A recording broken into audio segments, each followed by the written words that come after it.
OK. Alors, bonjour tout le monde. Je suis Claudine Perrault. Je suis conseillère pédagogique au centre de services scolaires. Bienvenue. Je vois plein de monde que je connais. C'est vraiment chouette que vous preniez du temps à cette heure du dîner pour venir assister à ce webinaire. Pourquoi les webinaires? Parce qu'on vous lance un sujet, on vous donne des informations dans un court laps de temps de 30 minutes. Alors, je vais essayer d'être précise et concise. Mes collègues Catherine, Marie-Michel sont présentes aussi. Normalement, il devrait avoir aussi des collègues, je vois Mélanie Drolet qui est là, qui ont aussi contribué à ce projet-là. Je vois Elisabeth Simon, Aristia, est-ce qu'elle est là? Je la vois pas. En fait, je vais vous les nommer. Les personnes qui ont participé au projet, c'est Aristia Marquis-Moisan, Frédéric David, Mireille Picard et aussi Sarah Maud de Bérubé. Je sais qu'elle n'est plus à cette école-là, mais de l'école Sainte-Geneviève. Et ensuite, Elisabeth Simon, Mélanie Drolet, pardon, de Primaire-Jouvence. J'ai bien sûr eu la chance aussi de discuter de ce beau projet-là avec mes collègues conseillères pédagogiques de français. Donc, aujourd'hui, en fait, je vais vous partager mon écran pour vous faire un tour d'horizon de notre projet qui est pas encore tout à fait terminé, mais en discutant avec les collègues, on s'était mis d'accord pour s'assurer de vous transmettre là, l'information là, dès maintenant pour que vous puissiez tout de suite commencer déjà vos réflexions avec vos écoles. Alors, je vous parle un petit peu du projet. Si jamais Marie-Michel, Catherine, là, il y a des choses qui s'affichent pas bien ou quoi que ce soit, vous me faites signe. Parfait, tout est Euh, beau. Super. Alors, les intentions de notre projet, c'était d'abord d'offrir une base de réflexion aux équipes qui souhaitent élaborer un référentiel en lien avec les stratégies de lecture. On s'est beaucoup appuyé sur le grand livre des stratégies. Je ne sais pas si vous le voyez bien. Peut-être que mes collègues pourraient mettre la référence là, dans le clavardage. C'est un livre, en fait, c'est un ouvrage qui ils font la recension d'une centaine de stratégies qu'on peut utiliser en français pour la lecture principalement. C'est là-dessus qu'on s'est appuyé, mais aussi sur notre enseignement et aussi sur des œuvres de littérature jeunesse. Donc aujourd'hui, je vais vous présenter 3 œuvres de littérature jeunesse qui ont été utilisées dans notre projet. Et pourquoi on a choisi aussi certains livres plutôt que d'autres? Ben, premièrement, ben honnêtement, on a pris ceux qu'on avait sous la main. Puis on s'est dit aussi que ce serait chouette que ce soit des livres que vous avez déjà dans vos écoles. Maintenant, pour l'ensemble des stratégies de lecture qu'on va vous présenter, on va vous présenter aussi tout ce qui est en lien avec un enseignement plus stratégique, plus explicite de chacune des stratégies. Et on s'est appuyé avec des œuvres de littérature jeunesse dans le but de faire du sens. Mais tous les livres de littérature jeunesse pourraient être utiles pour expliquer une stratégie. Donc, pour chacune des stratégies, on a fait une mini-leçon. Là, c'est très, c'est pas concret encore, là, mais attendez, ça s'en vient. Ensuite, dans notre projet, on a démarré en fait un visuel et un enseignement explicite, mais le projet n'est pas encore achevé, mais n'ayez crainte, ce projet-là va se poursuivre parce qu'on va ajouter des stratégies, puis aussi des tableaux d'ancrage, parce qu'éventuellement, il y aura aussi un annexe sur les stratégies avec notre nouveau programme, en fait, avec le programme de français actualisé. D'ailleurs, vous savez que vous pouvez aller le lire, ce programme de français actualisé qu'on vous présentera là, l'année prochaine lorsqu'il sera rendu disponible dans sa version finale. Donc, c'est pour ça aussi qu'il n'est pas tout à fait terminé, parce qu'il y a sûrement des choses qu'on va devoir ajuster, mais sans tout changer. Alors, j'y vais maintenant dans le plus concret. Je vous ai parlé du livre. Un autre élément aussi que vous allez en fait, vous allez voir dans notre présentation d'aujourd'hui, c'est que vous allez pouvoir aussi aller visionner des vidéos qui ont été préparées par HelloProf. Puis je trouve que sont vraiment chouettes pour faire un déclencheur avec les élèves en classe. Ils sont brefs et très concis, plus que moi dans mes webinaires. Alors, vous pourrez aller les consulter, mais quand c'était pertinent, on les a mis dans notre planification. Alors, ce projet-là aussi est né du fait qu'il y avait plusieurs équipes dans nos équipes collaboratives, dans les CAP, dans les écoles, qui nous disaient on veut retravailler sur les stratégies de lecture, mais on avait d'une part, nous, le souhait des conseillers pédagogiques de revoir notre référentiel de stratégie, si je peux l'appeler comme ça. Puis on avait aussi le souci de se coller avec la progression des apprentissages.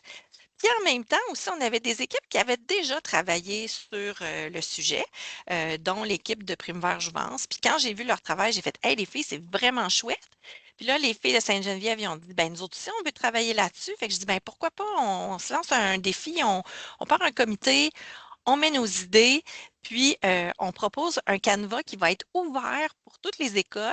Comme ça, ils vont pouvoir ensuite aller prendre le canevas qui a été fait dans le logiciel Canva, donc le modèle, pour pouvoir après ça le personnaliser selon les choix de votre école. Donc, on a d'abord répertorié le avant, le pendant et le après la lecture en lien avec les stratégies que l'on connaît déjà et qui sont aussi dans le programme. Vous allez voir qu'il y a des stratégies qui se répètent ici. C'est parce que souvent, on peut les retrouver soit pendant ou après la lecture. Donc, on a d'abord fait l'inventaire. Ensuite, je suis venue refaire un petit peu une infographie pour se rappeler c'est quoi les stratégies de gestion de difficultés qu'on retrouve dans notre programme. Parce qu'en fait, ça, c'est vraiment quand l'enfant, il y a une perte de compréhension. Alors, ces stratégies-là, on les utilise vraiment spécifiquement pour ça, mais on peut retrouver, par exemple, effectuer des retours en arrière dans d'autres moments de la lecture avant ou pendant ou après. Fait que les explications qui sont là, c'est plus pour se donner un langage commun de qu'est-ce qu'on comprend de chacune de ces stratégies-là. Puis, ça fait une base de réflexion puis de discussion là, dans vos équipes. Ensuite, on s'est aussi posé la question, quelle stratégie on peut vraiment venir préciser lorsqu'on parle de l'identification des mots, donc surtout au premier cycle, mais parfois aussi on va devoir peut-être réutiliser ces stratégies-là quand on va arriver avec des mots nouveaux, même au deuxième cycle ou même au troisième cycle. Et aussi, on l'a séparé. On trouvait que cette idée-là était vraiment chouette de l'équipe de Primevère Jouvence. Les stratégies pour comprendre un mot et mes stratégies pour comprendre une idée. Fait que vous allez revoir qu'il y a des stratégies pour comprendre une idée là, qui reviennent un peu reprendre des stratégies aussi de dépannage, mais qui sont liées aussi à la compréhension du message et que lorsque j'ai une perte de compréhension, ben, je dois utiliser certaines stratégies, soit de relire ou d'apprendre à lire par groupe de mots, parce que ça ne se fait pas instantané, il faut que je l'enseigne, comme l'ensemble des stratégies qui sont là. Fait que comme ça demande un enseignement qui est très explicite pour les enfants, bien, on est venu, hormis pour cette partie-là, on est venu donner une explication pour chacune de nos stratégies. On va le voir dans un deuxième temps. Ici, vous allez voir que c'est exactement la même chose que je vous ai présenté juste auparavant, mais c'est que on voulait aussi aller chercher le petit côté pratico-pratique quand on est en classe.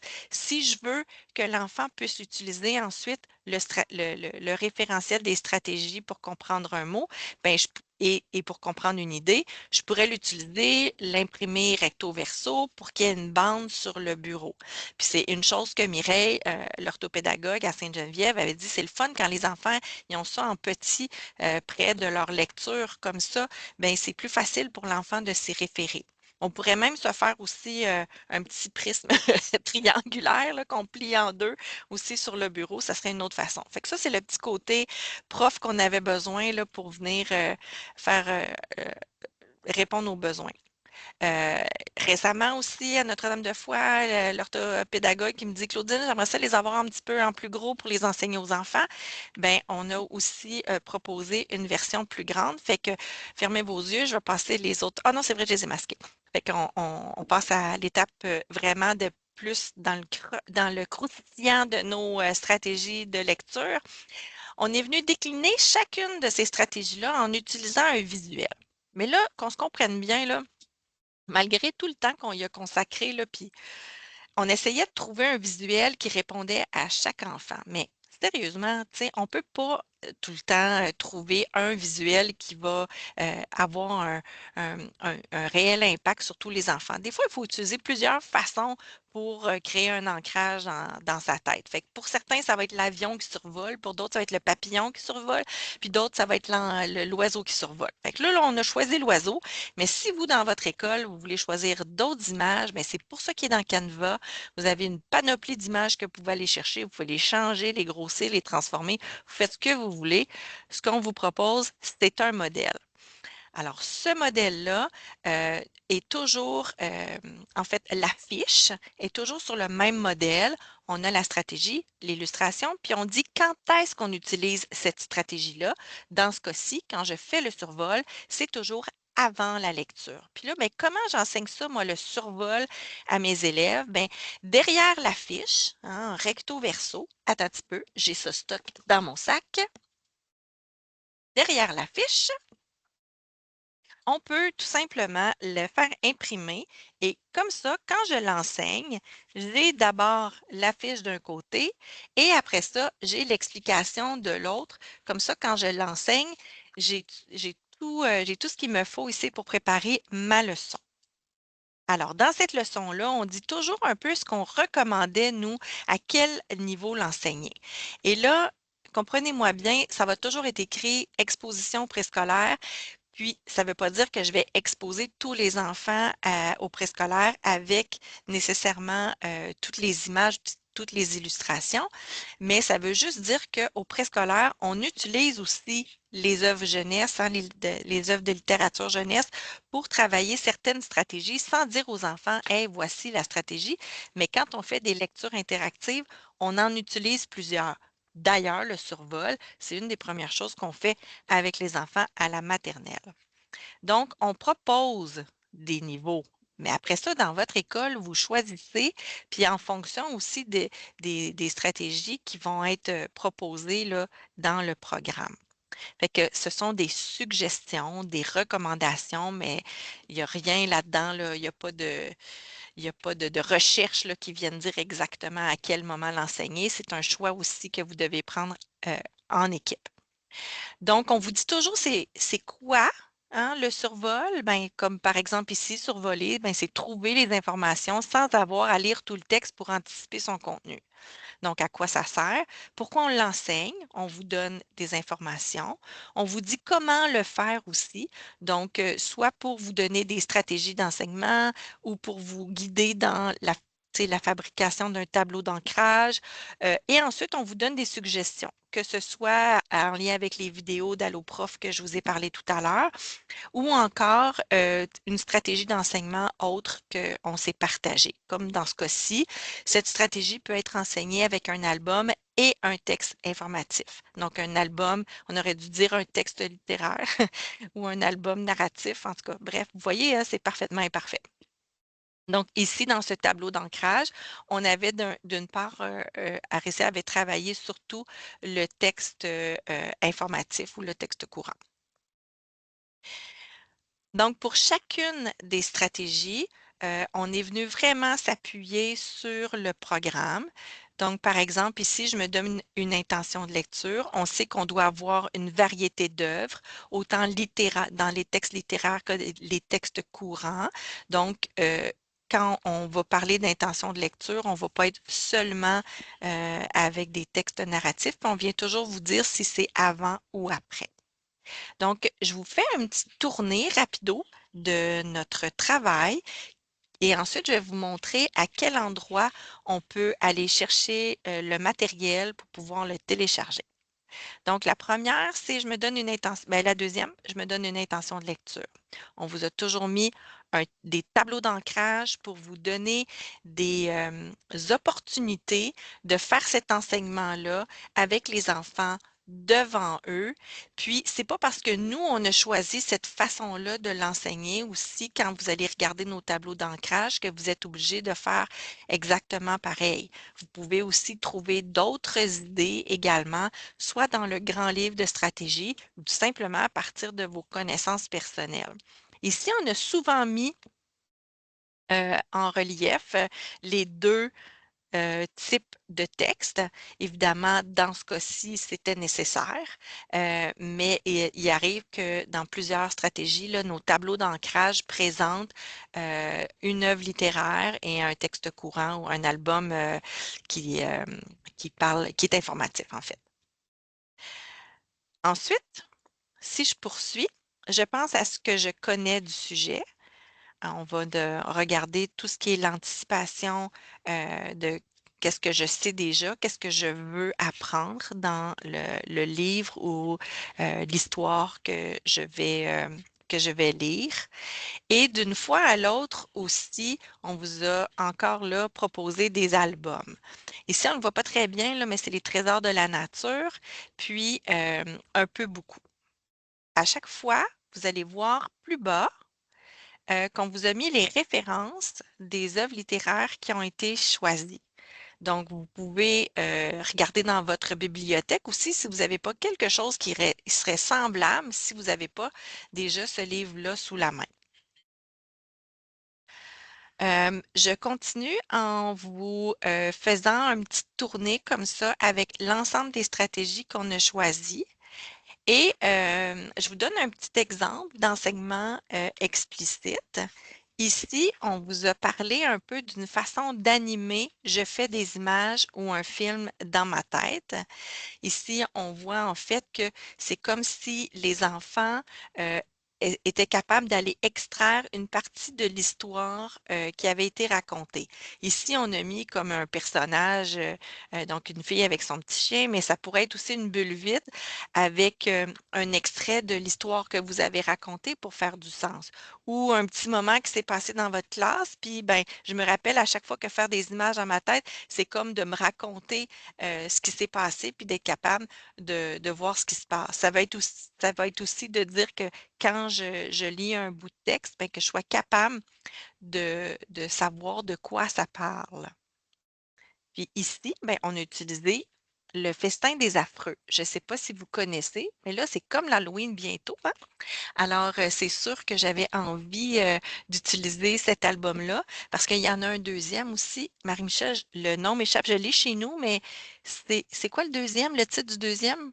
En fait, il y en a deux autres. Il y a Le Cadeau des Affreux et l'année passée paru La Maison des Affreux. Et celui-là, là, je pense que je l'aime encore plus que Le Festin des Affreux. Puis on pourrait le pousser au troisième cycle facilement parce que il y a du texte puis il y a du vocabulaire assez soutenu. Fait que c'est gros coup de cœur, ces albums-là. En tout cas, moi, j'ai le cadeau des affreux, puis je le trouve vraiment chouette. Ici, par exemple, si on voudrait illustrer pour les enfants, c'est quoi faire des images dans ma tête, bien, je pourrais prendre le festin des affreux. Puis, puis avant de commencer, j'aurais envie de dire, là, vous allez sûrement vous vous dites dans votre tête, moi, mais Claudine, ça, c'est-tu pour les premières années, c'est pour les troisième années, c'est pour les cinquièmes années?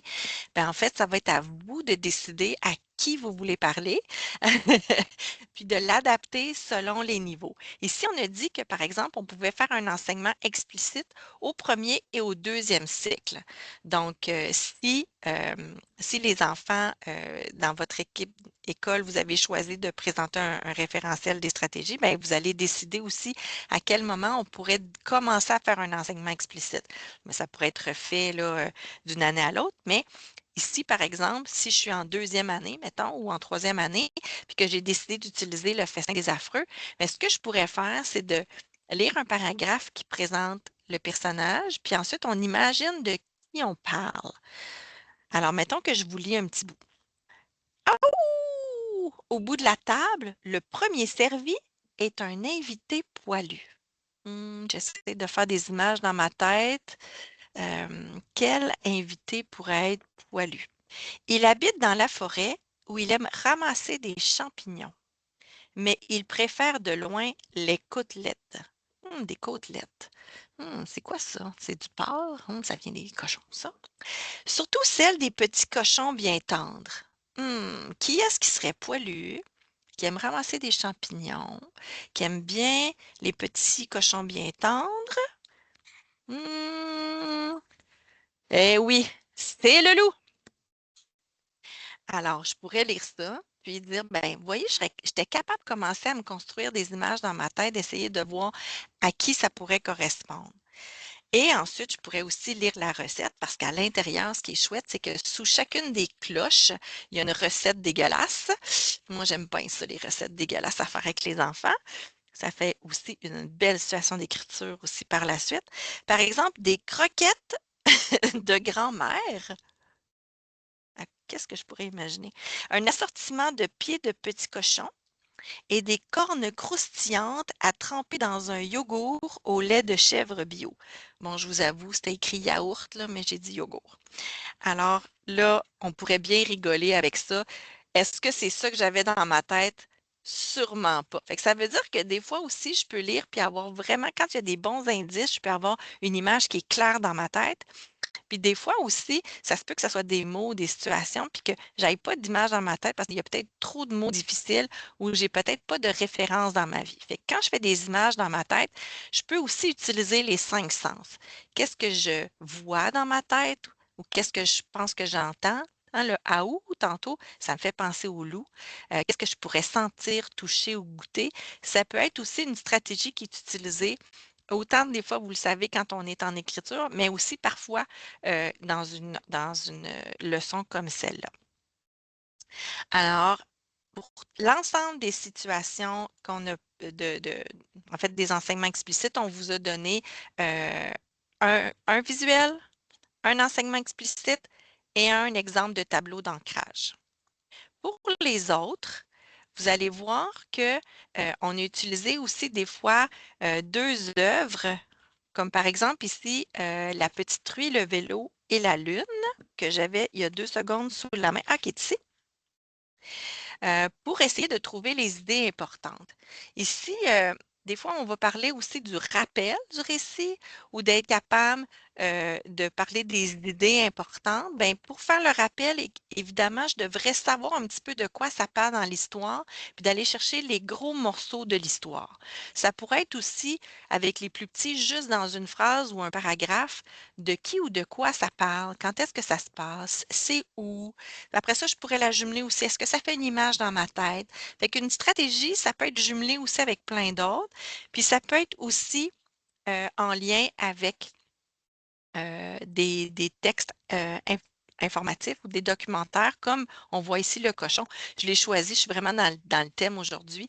Il y avait le petit cochonnet qui se faisait manger tout à l'heure. Là, on a la petite truie, le vélo et la lune. Puis bien sûr, ben là, j'avais le goût de prendre le super documentaire dont j'ai oublié de mettre la notice en dessous, ce qui vient des petits loulous doc qui sont vraiment géniaux pour les plus jeunes parce que très peu de texte et qui sont vraiment, vraiment chouettes. Tiens, j'en ai un sous la main ici.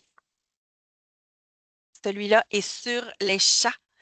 Très peu de texte, vraiment chouette pour travailler le texte courant avec les plus jeunes ou les moins bons lecteurs. Hein, je pense à des collègues cette semaine avec qui on parlait pour les enfants qui arrivent, qui ne parlent pas français, qui ont peut-être pas qui sont peut-être pas encore des super bons lecteurs, mais qui bénéficieraient des fois de textes comme ceux-là qui sont plus courts.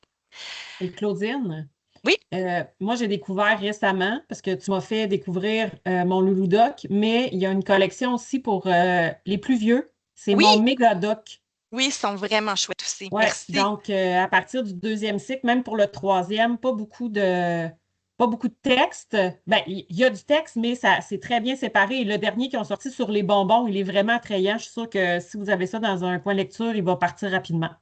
Vraiment en tout cas, pour les avoir feuilletés rapidement, là, puis si vous allez sur le web, là, vous allez en voir, ils sont très bien présentés. Merci Marie-Michel. Je poursuis rapidement parce que je vois que le temps file. Alors, pour certaines des stratégies, on n'a pas eu le temps encore de faire de tableau d'ancrage. C'est là où on en était rendu avec notre comité. Mais on vous a quand même tout mis en pensant que si vous discutez dans votre équipe école de comment faire un référentiel des stratégies, mais que vous auriez déjà une base pour débuter l'enseignement. Et si vous n'êtes pas très familier aussi avec les mini-leçons, ben, vous pouvez toujours aller voir dans le premier tome des ateliers d'écriture pour savoir comment structurer une leçon, mais aussi dans le grand livre des stratégies. Au tout début, là, dans l'introduction, là, on vous explique aussi comment structurer une leçon là, vraiment pour enseigner une stratégie. Donc, à mon avis, là, j'ai pas de redevance, là, mais je vous le suggère fortement là, à acheter à votre école. J'arrive à la fin. Une des dernières choses, c'est l'enseignement de cette stratégie pour tous les enfants de première à sixième année que quand j'ai un moment où je ne comprends pas, mais c'est à ce moment-là que je dois utiliser mes stratégies aussi.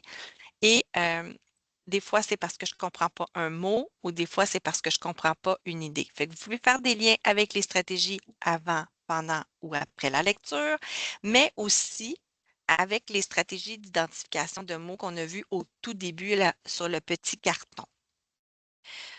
Je termine en vous disant que ce travail-là, il est disponible et là, je vais arrêter le je ne sais pas si je vais être capable de vous le présenter ici. Est-ce qu'on voit bien les filles? Oui, le site.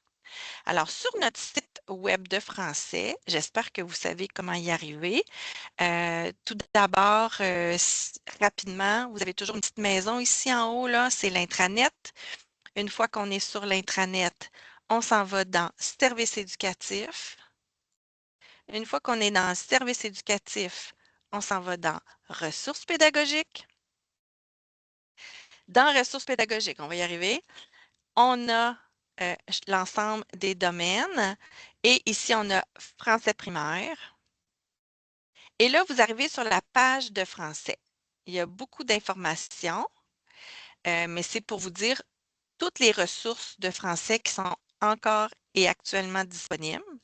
Éventuellement, on fera un ménage, comme le Teams va éventuellement disparaître peut-être, ou en tout cas le Classroom sera revisité, mais on manque de temps. Alors, on essaie de regrouper le plus possible l'ensemble des informations qui sont nouvelles et à jour sur le site web de français ou encore pour le premier cycle dans le Drive, première fois, premier cycle. Alors, quand j'arrive sur le site web de français, que vous devriez mettre ici avec la petite étoile dans vos favoris, on a sur l'onglet lecture, ici, stratégie de lecture. Quand on arrive dans les stratégies, vous voyez, vous allez pouvoir télécharger le document dans Canva. Alors, si je m'en vais ici, hop, ben oui, j'ai pas le bon lien. Fait que je vais le remettre Mais tantôt. Claudine, quand tu cliques sur Sur vraiment le l'image, visuel des stratégies, là, ça fonctionne. oui. Fait que là, ici, je vous mets CTRL-C. Tu l'as-tu déjà mis le modèle, Catherine? Oui, j'ai tout mis dans le clavardage. Ah, t'es trop haute. Ce que je veux vous dire par rapport à ça, c'est que quand vous arrivez dans le Canva, pour pouvoir l'utiliser, vous devez aller dans Fichier et d'aller dupliquer. Quand vous dupliquez, ça duplique totalement l'ensemble du travail qu'on a fait et vous pouvez le personnaliser. Donc, à partir de cette base-là, vous faites votre propre référentiel à votre école. Fait que c'est pour ça que notre objectif, c'était pas de vous donner nécessairement, dire au centre de service, tout le monde utilise le survol avec l'oiseau, mais c'est plutôt de partir de la base de ce qui est prescrit dans notre programme et de faire une réflexion avec votre équipe. Voilà, c'est ce qui met fin à notre webinaire d'aujourd'hui. Est-ce que c'est possible que les personnes qui étaient dans le comité, vous puissiez ouvrir votre caméra aujourd'hui? Je ne sais pas si c'est accessible pour tout le monde.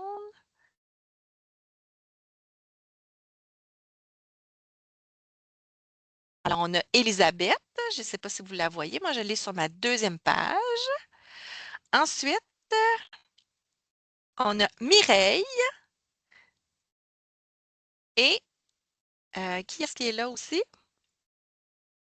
Est-ce qu'il y a des choses qu'on aurait dû ajouter? Ah, Mélanie, tu es là. Est-ce qu'il y a des choses qu'on aurait dû ajouter aujourd'hui que j'ai oubliées? Allô, Claudine! Salut! Il y a moi, Frédéric et Aricia. Merci, Yes. Mireille! Allô. Salut les Allô. filles! Alors, Bon, ben, on n'a rien à rajouter. C'était vraiment complet, Claudine. C'était j'aurais parfait. J'aurais pu laisser parler les collègues du comité, mais comme elles sont bien occupées, je voulais pas qu'elles aient de la broue dans le pet ce midi. Je voudrais leur dire un gros merci pour le travail exceptionnel qu'elles ont fait. Et puis, ben, on pourra le poursuivre lorsqu'on aura plus de détails sur l'annexe des stratégies là, du nouveau du programme révisé. Et puis, à ce moment-là, vous aurez toujours le lien de la version à jour dans le site web de français. Voilà. Alors, merci tout le monde.